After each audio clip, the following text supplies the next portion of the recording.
Hindi sa pagkain. Pakbit po. Tsaka, ano laman? Pakbit. Paksiw. Tsaka,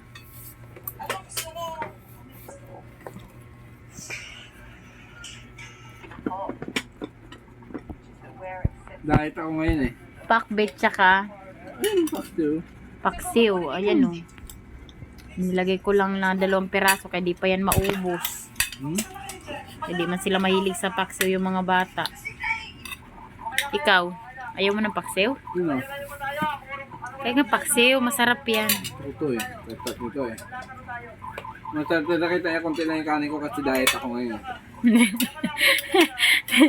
Ang diet mo nga, depende sa ulam. Pero masarap ang pakbit, na-miss ko na nga yan eh. Ang tagal ko na din nakakain ng pakbit. Depende sa ulam. Ba?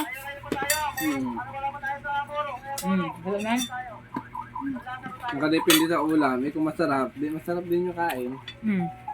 Yan ang mga types ako. Sarap nito eh. Sarap. Ala, ang ahang ng sili.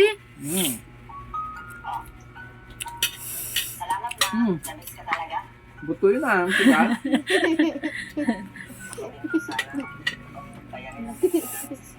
Ang anghang ng sili, che. Grabe, ang sarap ng ulam namin. Pakso sa kapakbit, the best. Mas the best pa to sa mga mamantika ng pagkain. Sarap. Diba, Ham? Diet ako ngayon eh. Ala, parang masarap kumain. Ano ba yan? Diet ako ngayon. Kailan kainin mo?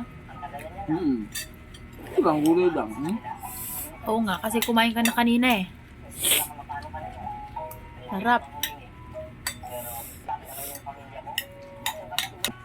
Ayun ang matagpag oh. Ayun ang kamote oh. Hindi pa lalagyan yung pakbit na kamote? Masarap naman ah. Akala ko di mo mapapansin eh. Hindi pa lalagyan ng kamote? Di ba masarap?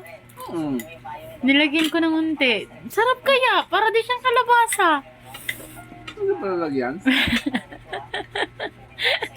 Akala ko di ko mapapansin. Kala ko mapapansin mo lang kalabasa. Ayun ako nakakain ng pakbit na may kamote. Nagda-diet pati ako tapos nakita ko yung kamote. Yun, nakainin ko. Yun mga vlog. Bye-bye na. Thank you. Bye guys.